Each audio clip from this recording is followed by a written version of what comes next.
Today, the body of Prime Minister Zenawi arrived in Ethiopia from Brussels. No one's sure yet how he died, but, that's part of the secrecy which shrouded his authoritarian rule. The story matters to America because Ethiopia's dictator was an ally in the fight against al-Qaeda in Somalia.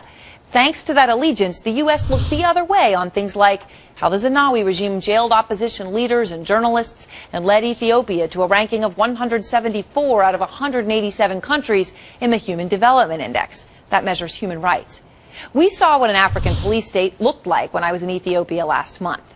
At the airport, it took an hour to clear customs, not because of lines, but because of checks and questioning. Officials tried multiple times to take us to government cars so they'd know where we went, and they only relented after forcing us to leave hundreds of thousands of dollars of TV gear in the airport. Outside the airport, we saw, this is the outside of the airport, you see nothing. Inside was empty.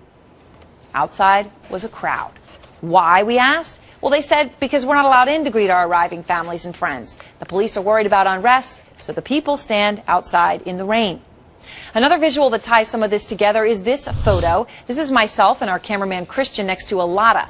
Those are the ancient Russian cars, which are still the taxi cab of choice in Addis Ababa, left over from when Ethiopia was a socialist ally of the USSR.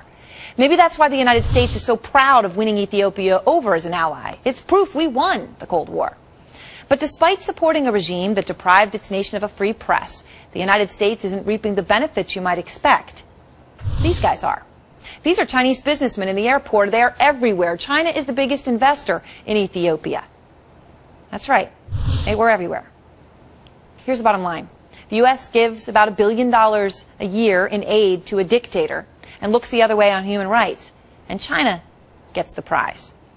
That's kind of ugly, no matter how you look at it.